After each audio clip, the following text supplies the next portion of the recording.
What's up, everybody? How you guys doing today? On this, at the time of recording, August 31st. It's the last day of August. Gonna start a new month tomorrow.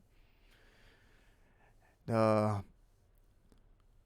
been very busy for me, but I wanted to jump in and get a new episode recorded. I believe this is episode 60, if my memory serves me right. 60 episodes. Pretty cool. But let's not waste any more time because we got several things to talk about. And I don't want to go too long today. Welcome to Brad's Bad Show About Games. My name is Brad, and I am not a character that's having to be renamed due to a controversy surrounding the person that I'm named after. So we'll get to that later because I kind of want to get the bad news out of the way first today because there are way more important things or way more exciting things I want to talk about. We'll save that for the end though. But starting off with Fortnite stuff as usual. Again, we're changing things up. I usually try to save the bad news for last, but this one it depends on your perspective whether this is good or bad. But Fortnite is hosting a limited event called March Through Time, where you can go back and watch in game Martin Luther King Jr.'s speech. And it's a pretty cool idea, but of course it's rubbed people the wrong way for obvious reasons. Now, I've seen multiple people, most people I've seen have made fun of this because, of course, it's a big gaming company, doing this. There's like, I think if I remember some of the stuff I've seen, because I haven't had time to go through anything really, and I was wondering if I should try this because I kind of, don't really know how to feel about it either. Because it's kind of like what you see with people during like Pride Month and stuff, where all the big corporations change their logos to the rainbow stuff. And a lot of people say, it's hollow and it's just there for, marketing purposes. But I've also seen people argue that, hey, it takes a lot of convincing to get these big corporations to actually do that. And there are probably good people who have pushed to make them do that in the first place. So even if it does feel empty, you should probably, be happy that they do it anyway. So, I mean, it just depends how you look at it. Me personally, I don't know about this one. It's a shooter game. I mean, I get that they want Fortnite to be a big platform where people can kind of come and do various things, and like I've talked about how the idea of there being multiple Fortnite modes where maybe you can take all the skins you have, like the supposed basketball mode where you could play basketball in the game, or the idea of supposedly an RPG mode possibly being in the works. That would be pretty fun. But I don't know about this one because I have seen people say that they thought it was a pretty good idea, especially considering this is being done outside of Black History Month. Steve from Yo Video Games, he said like I dunk on Fortnite all the time, but I actually think this is a pretty good thing. It's a chance to educate people, and it's not tied to one particular month out of the year. So I could see it having positives and negatives. Um, but I do think that Martin Luther King Jr.'s daughter, I think it was, disavowed the event, saying she's not a part of this. So again, it's one of those things. Do you think that this is being done in good faith? I think if you look at it from the same sort of way that people were presenting the Pride stuff, there were probably a lot of people hoping to do this and to make it not just feel like something, like every other sort of empty gesture. Because I think like there's like a full like 3D rebuild of Washington D.C. for this mode, because I think I saw pictures of Abraham Lincoln, the Lincoln Memorial in Fortnite. Not footage of the Lincoln Memorial, but actually somebody built the Lincoln Memorial for this mode. So time and effort went into this. It's just, it's always going to feel weird because I was going back through some old stuff, old episodes of this show to look for another topic I'm gonna talk about later, and I just remembered, I saw where I had talked about Sony had donated $200 million to Epic, or invested $200 million, whatever, same thing really. It's I think you're just never gonna get away from the idea of it just being you know, a corporate decision, something they think will make them look good. But if people can learn from this, then I think take the positives where you get them. If somebody watches this and it gets them interested in politics and how and society as a whole, as we treat each other, then that's a positive. Even if it's in a very bizarre thing, like, and of course, one of the big criticisms of this was that apparently they forgot to disable emotes or certain emotes or something to do with that. But I know people were specifically making fun of, like, you could do the Gangnam Style emote in this thing, and yeah, that's something they really should have thought more about. I mean, maybe I'm giving them a little bit too much leeway to say they just forgot to disable the other emotes or didn't think. Maybe somebody didn't think about people doing all the crazy emotes during something that's supposed to be taken seriously. But I don't know. You do get a free spray if you go and do the challenges in it, I think. But again, don't really know how to feel about it, other than just to say, if somebody learns from them doing this, then that should be considered good. But anyway, we'll move on from this. Talk a little bit about the upcoming Fortnite crew stuff that's happening. Kind of a weird transition, I know, but I like doing all my Fortnite stuff first. But this is very different than how they've been doing things before, where right before the end of the month, we get the reveal of the next month's crew pack. And this time they gave us the next 3 months crew packs way ahead of time. So the first month will be this wolf guy here. I can't remember what his name is supposed to be at the moment. Maybe I should look that up real quick. But they're called the First Shadows, and the storyline is that before Midas formed Shadow and everything with with the Shadow versus Ghost storyline that kind of got abandoned, I think. It says here from the Epic Games site, before the days of Shadow, Midas set his sights on building an empire of espionage, intrigue, and conquest. Enter his original 3 operatives. And so the first of these is the Burning Wolf, who is Midas's first enforcer. October will bring us Chaos Origins, who is the teased final form of Chaos Agent. That Chaos Agent's been around since the first season of this chapter, but this guy's going to be coming along in October. And he is Midas's first redeemed. And then for November, you will get Sierra, who is Midas's first pardoned. Now I'm curious as to exactly what all these titles mean in terms of these characters. Epic has said they will give us more lore around all of these characters later in closer towards their we'll get more on the wolf guy later in September. So I'm guessing that as the months go, we'll get towards the end of October, we'll learn more about Chaos Origins, and then we'll get more in November for Sierra. But I like that we still are not through with the Midas storyline. Again, Midas still floating around out there, not really sure where he is, what he's doing.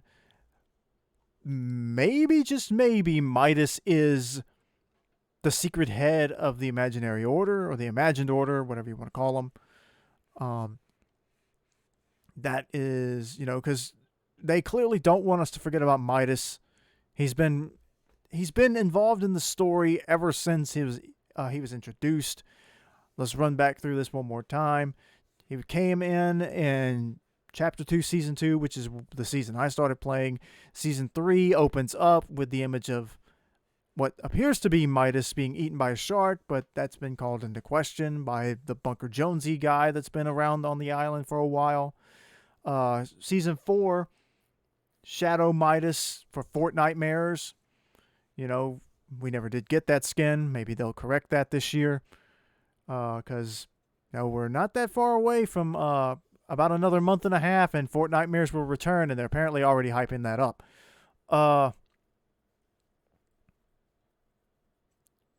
Season 5 was the Bounty Hunter season. At the end of that season, we got Marigold, who I believe storyline-wise is just a female version of Midas from an alternate reality or something.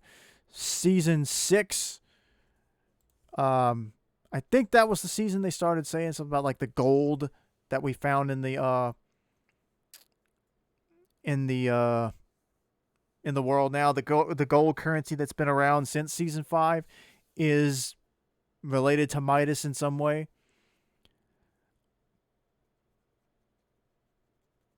And of course, here's season 7. We got a new version of Midas called Midsummer Midas. That was part of that big whole summer celebration. Can't forget about Midas Rex, which again is weird because he was in a pack with the Joker and Poison Ivy. You know, he's got nothing to do with DC, so it's weird that he would be in a pack with them. But we now have 4 versions of Midas in the game. 5 if you count. It's 4 if you count Marigold as another version of Midas. 5 if you count Shadow Midas from the Fortnite mares. But I'm glad that he is still a presence on the island. And remember, Marigold has been hinting that, she said, if you go up to her and talk to her, sometimes she'll say, I can't believe Midas just disappeared. But if you show back up as Midas or as Jules, I think she'll say something like, stick to the plan or something like that. So there's definitely something going on in the lore that's, besides the alien invasion. And speaking of that, they're already hyping that up. The new event, there will be a live event to close out the current Alien season. And as we get closer to the end of the season, I'll give you my review. Or I probably will wait till the live event, and then I'll give you my review, and then I'll talk about how, I'll talk about the live event after it happens. But that's your Fortnite stuff. Today they had an update. This is the last update of the season, and not really anything too particular other than the event stuff, in my opinion. Of course, there's new skins and stuff. There's some new challenges, too, going out. So at the end of the season, there's some, like, island challenges. You can get some free cosmetics. And there's, like, Best Friendy or something like that. Something to do with partnering up with a friend to get free cosmetics. So if you want to do that, you got 2 weeks to get all that stuff and finish everything else. I am done with the Battle Pass, except for the Chimera Alien Artifacts stuff. If I don't finish Chimera, I won't be too disappointed, but the fact that I'm not done with it yet, I still think I need like 100 alien artifacts at least to finish him out. It's definitely the most annoying aspect of the season is the alien artifacts. I mean, if the last several weeks they had still dropped a few around the map, like they had done for the first 10 weeks, wouldn't be so bad, but yeah, playing catch up now is just annoying. Anyway, I think that's all the Fortnite talk I got. We can get into the story I was talking about earlier. The character McCree, I think is how you say his name, from Overwatch is being renamed because he was named after one of the heads from Activision who was part of that story where they had a penthouse or something like that. A penthouse suite or something. I can't remember exactly how it was, what it was, but they called it, the group of guys there that had it, whatever, had dubbed it the Cosby Suite, referencing Bill Cosby. And apparently they even had a big portrait of him, and they all posed with it in the room. And this would be where they would take, I guess, women they wanted to to date, if you know what I mean. So yeah, not a good look. I haven't played Overwatch but once because I bought it like it was like $4 like 2 years ago, in like a Walmart Christmas bin, because you can get games super super cheap, like for Black Friday sales if you actually go to the store. And yeah, it was like $4 for a very very popular game. Cool.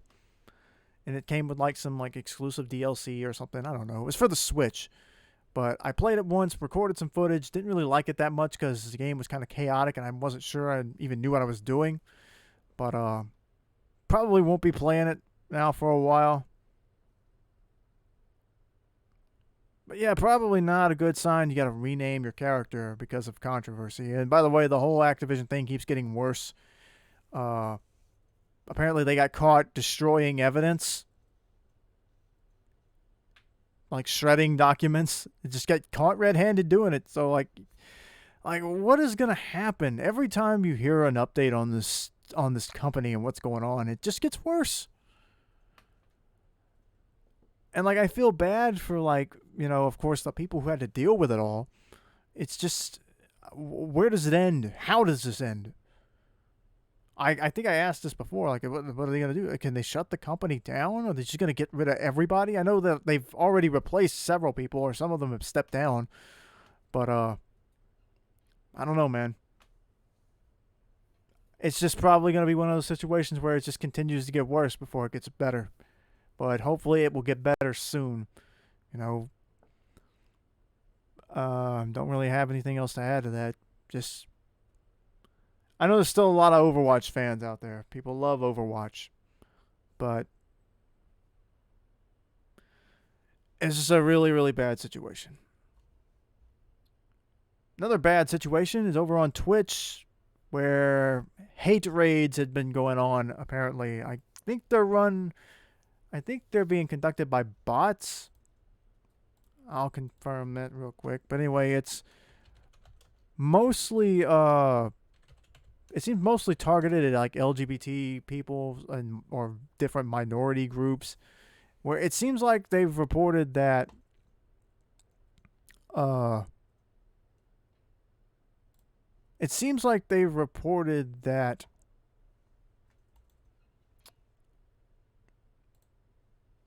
hang on, I lost my train of thought. How was I gonna say it? It's like, okay, that's what I was gonna say. It seems like what happens is like a hate raid bot will follow a streamer, depending on what tags you use or whatever, or however the tagging system people use on Twitch. I usually don't fool with, whenever I do rarely stream on Twitch, I just go with whatever automatic tags are for whatever game I'm playing. But depending on the tags you use for your stream, it seems like it'll attract certain bots, and then if the bot follows you, it then initiates a raid, and you get filled with like hateful and just like really, really terrible comments. And it's meant to derail streams. And apparently people are, I don't know if this has happened to anyone yet, but I saw somebody brought it up. Twitch holds you accountable for your chat. So if somebody comes into your chat and starts throwing out, insults and racist slurs and things like that, you will be held accountable for that. Not the poster necessarily, but it's your job to clean it up in a timely fashion, or they will hold it against you. So that could also be an alternate goal of this, is to get some of these groups and some of these streamers banned without them having actually done anything wrong. So it's a really bad situation. And apparently it's just no one's really doing anything about it, which makes me wonder, it wasn't all that long ago that Twitch got a lot of attention for putting together a I can't remember what they called it, but they put together a committee of like representatives of different groups to come in and be more inclusive and to, Figure out ways to make Twitch a better platform. What happened to all of them people? Where did they go? But I don't know. I rarely stream from Twitch anymore. Just don't have the internet to do it. But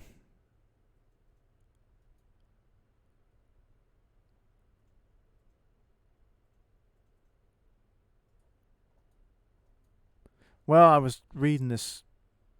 I was trying to read this article on the raids from Game Rant, but they don't mention bots.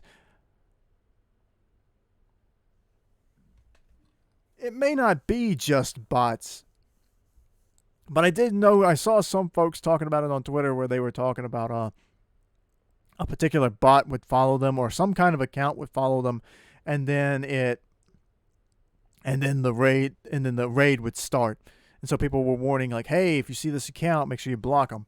So I thought it was a bot. It may or may not be. So either way, it still shouldn't be happening, bot or not. So yeah, people have been organizing like with a hashtag Twitch do better. Still wondering what happened to that committee. They were supposed to be dedicated to making Twitch more enjoyable. They have just been nowhere to be found. There's also trying to get, which by the time this goes up, it probably will be tomorrow.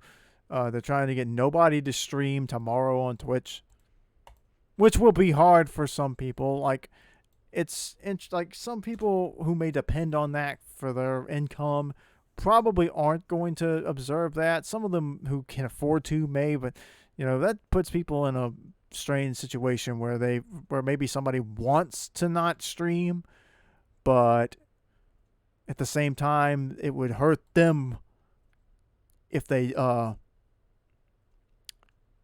do stream. So, or if they don't, maybe they don't want to stream but they have to. So I don't know. Me, I don't stream anyway, so I wouldn't be doing anything that I can't do. But I wouldn't be doing anything that I already don't do, really. But anyway, Twitch needs to fix that and a lot of other things. There's some other things Twitch is just not really doing a very good job of. But Twitch something always seems to come up about Twitch anyway. Let's see, one more negative story, and then we'll get out of here. This is mostly meant to redirect to somebody else's stuff, but I believe his name is, what's his name? This is about a while back. I talked about that copy of Super Mario Brothers 60 or Super Mario 64 that sold for $1.5 million, and I said, how ridiculous that is that somebody would buy that. And I said, when games sell for that much, good and well it's not a game fan who's doing that. It's not a hardcore collector just trying to get like the best copy of Mario. It's rich people buying games specifically so they can turn around and sell them and make more money off of them. It's got nothing to do with personal attachment or anything like that. And lo and behold, we have hold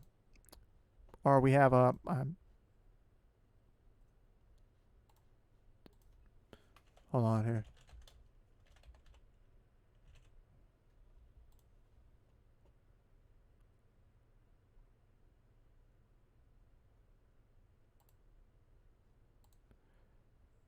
Well, I assume hold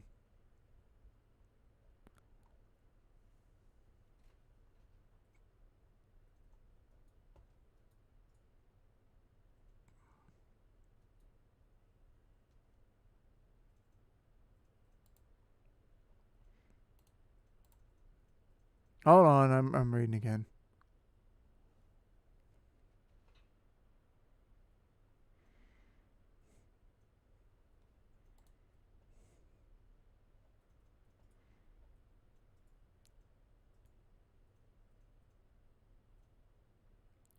I'm trying to read this.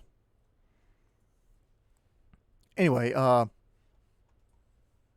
people know if you know the YouTuber Carl Jobst, I guess his name is Jobst, uh, from YouTube. Spell his name Jobst. So if I mispronounced it, I'm sorry.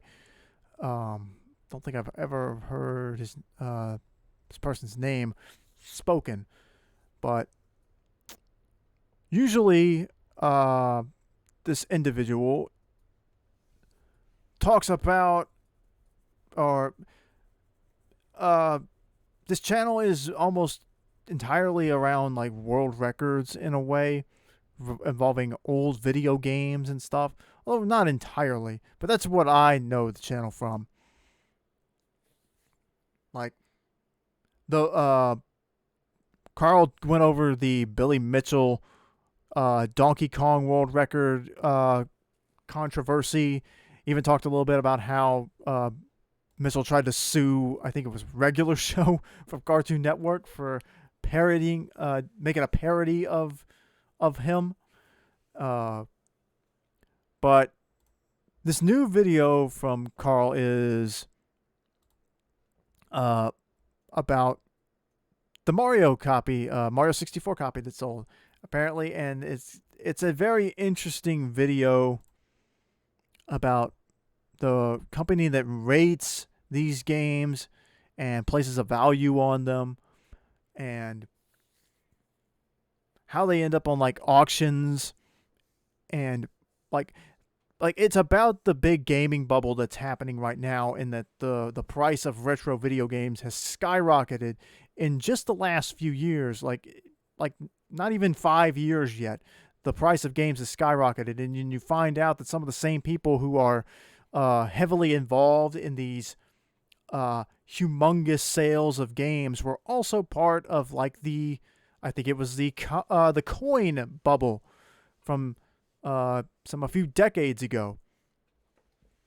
So it's a small group of like rich people, it seems like, based on this particular video, at least what I took away from it. It seems like it's just a lot. It's several rich people moving from market to market, and then artificially raising the price or the value of these games way beyond what they are actually worth, just to make money off of them. And the only reason the games have that value is because they said it did. And in some cases, it seemed like certain people were buying their own auction stuff. Like there were accusations of like, what was it? Oh, what was the term? The term of like a fake bidder. I can't remember what they got. I can't remember what the actual term from the video was. Carl's video is like almost an hour long, but it's filled with information. Like even like it's kind of crazy, but even like Pawn Stars is involved in this, because the people from the grading center, or the grading company who determines how these games or supposedly determines how much these games are worth, appeared on Pawn Stars numerous times to tell people, like they would be the expert that would come in and determine how much a particular old game would be worth, and they would value it at thousands and thousands and thousands of dollars. And that was surprising to me to see, because I love Pawn Stars. I love watching Pawn Stars. I figure to a degree some of it is just for show, because it is a TV show. Like there's no way those guys all have that information that they just pull out of their butt for any given piece of thing that comes in, regardless of what it is. Some of them supposedly like are the more nerdy side of stuff. Some of them know more about cars and old history stuff, but still, it always entertained me. I always liked seeing whatever it was that people would bring in. But yeah, that's kind of crazy. But yeah, go check that out. I hope I can remember. I'll try to leave a link to the video. But that's some interesting stuff there, and it's gotten some real attention. Apparently, there's going to be some investigations going on. But yeah, it sucks that this is what people do. And I said it before when I talked about a game like this. Like it's just so weird to see like somebody say that like a copy of a and one of the parts of the video like made some distinctions of where like there was a case where one game had a high rating and sold for less than a game that had a poor grading. But there was something specifically to do with uh, the grading company deciding that old mint condition copies or good condition copies of SpiderMan, of like a very old SpiderMan game, was worth a lot of money. But the problem was they also had determined like it's a really rare game.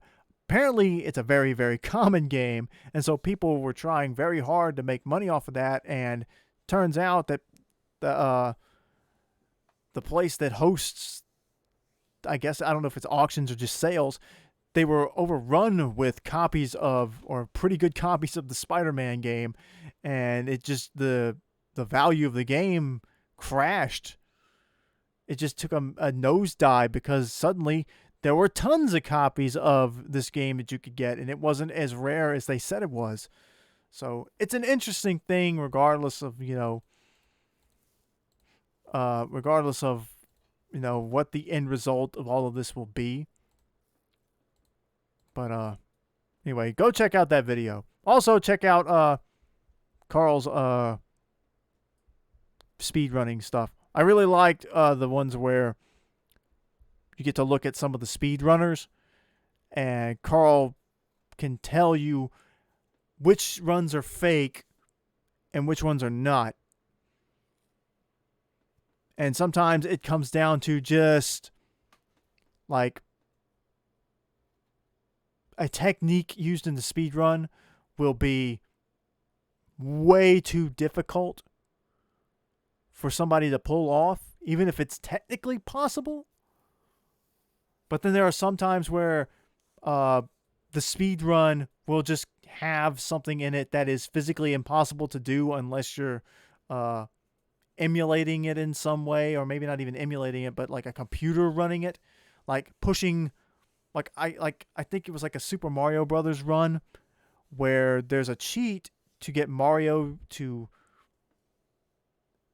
like some kind of acceleration cheat, but it requires you to push the left and right buttons on the controller at the same time in order to pull it off. But that's impossible to do on a controller. Like a human being can't do that.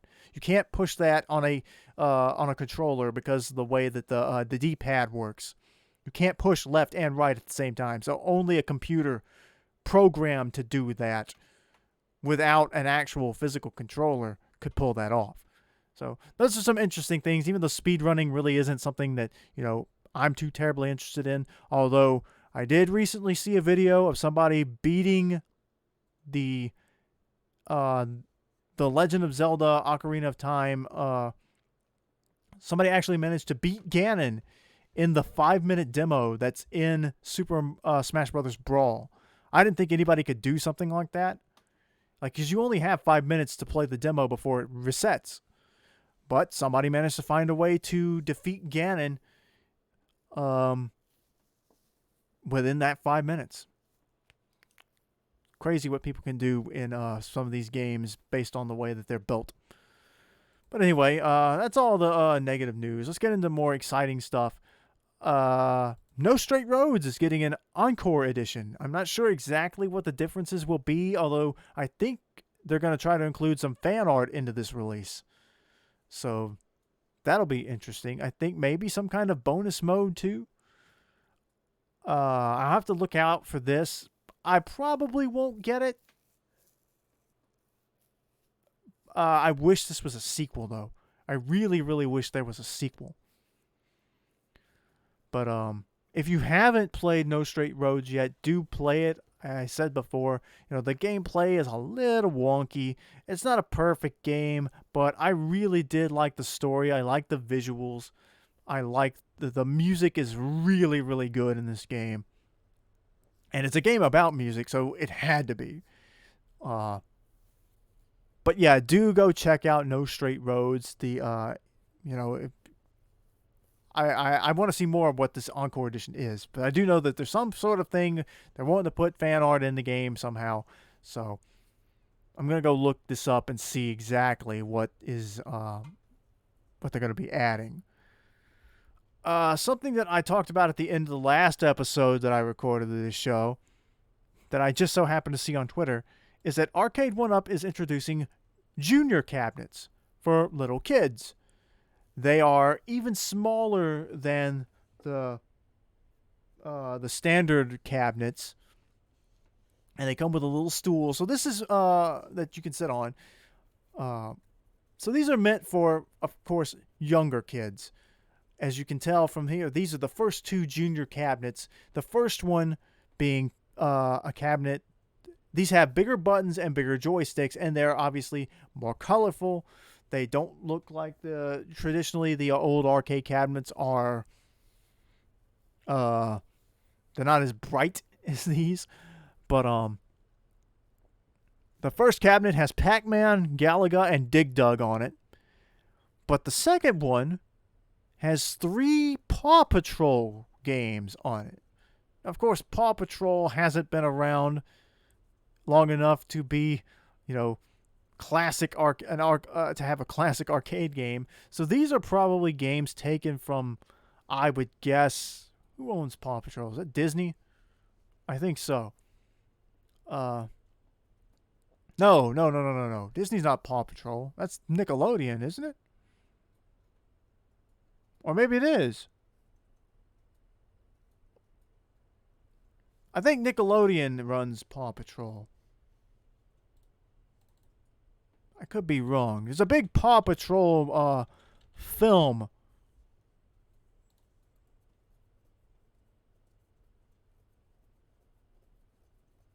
Yeah, Paw Patrol is Nickelodeon. I don't know why I thought it was Disney. Disney. But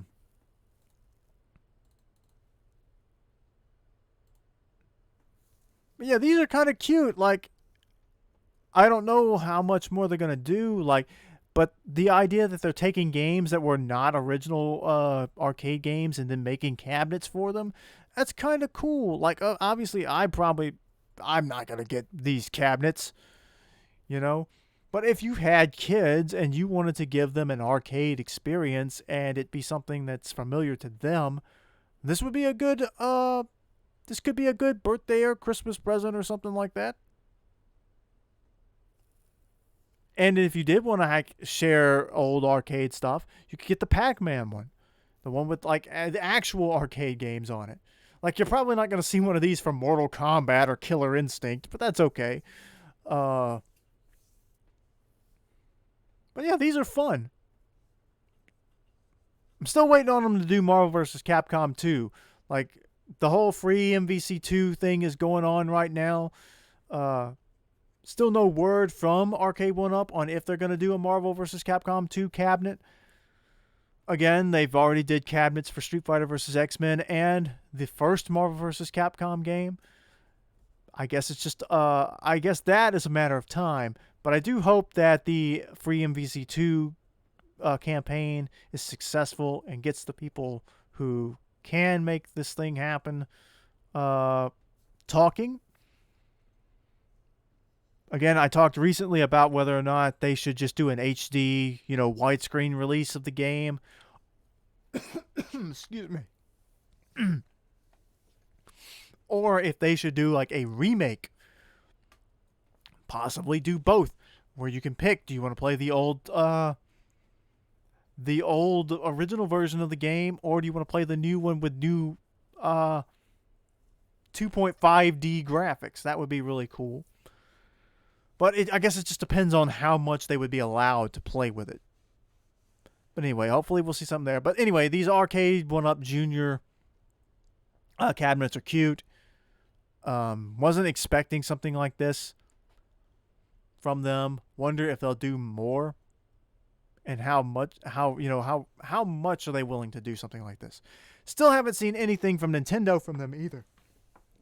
And I'm starting to get to the point where I don't think Nintendo is going to be willing to put their old arcade games and on the cabinet like this, which is a big disappointment to me because I would love to have an old Donkey Kong or Super Mario Brothers cabinet. Maybe one day. Maybe one day. But speaking of Nickelodeon, got some more stuff to talk about. Specifically, the TMNT Shredder's Revenge game revealed a new playable character in April O'Neil. And she looks really cool.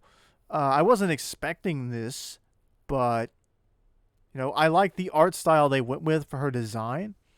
And people pointed out that if you pay close attention to her moves, they're clearly lifted or clearly inspired from, like, Capcom games.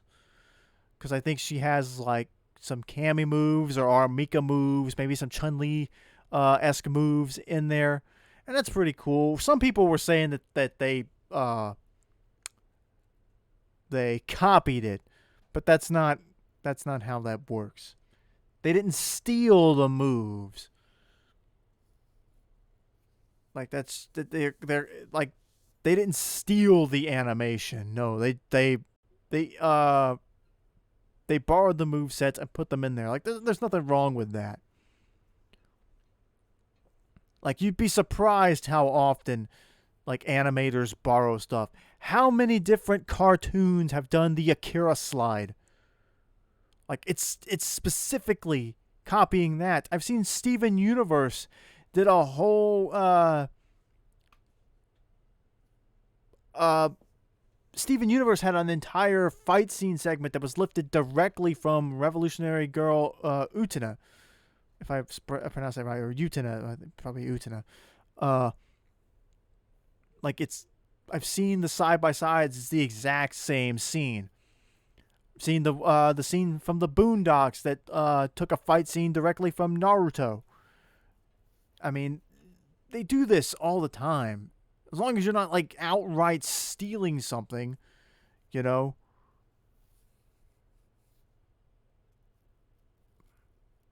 I mean, there's a difference between taking inspiration for something, maybe borrowing an element or two from something, and then tracing. That's not the same. But anyway, it's really cool to see April is playable in this game. And this game looks really, really good. But this would not be the only game we would see April announced for. And in like either the same day or back-to-back days, we found out that April is also going to be playable in Nickelodeon All-Star Brawl, along with Catdog. So the two characters that they were teasing for this game, for the future game show, ended up being Catdog and April. Now, Catdog, everybody already saw on the cover of the game. This was not a surprise, but April was a surprise. I was not expecting her. Some people said she looks like they took a lot of inspiration from Wii Fit Trainer for her moveset, and maybe they did.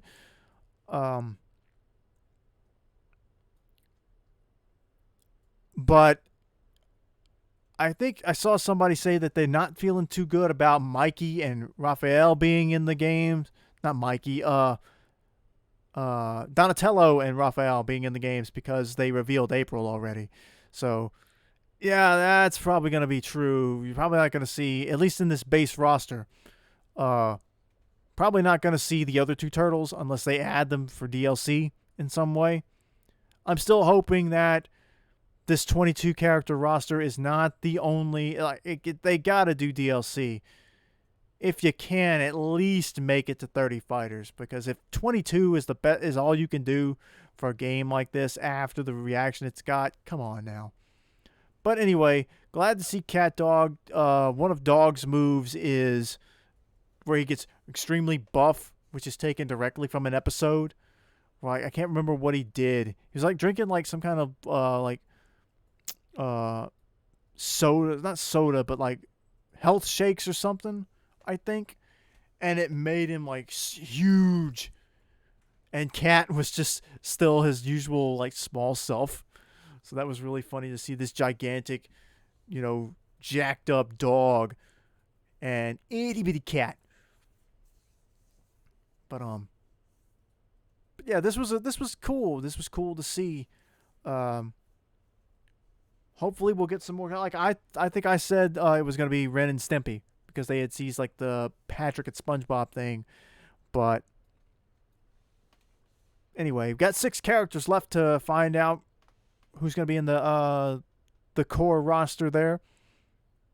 And that's all I've got to talk about today. I didn't end up going over an hour, so I'm sure y'all are happy about that. Anyway, thanks for watching. Uh, Thanks for listening. I guess not really much to watch, but be sure to like and subscribe and all that stuff, and you can support my channel through Ko-fi if you would like. Other than that, I guess we'll see you for the next show. But until then, we'll see you later.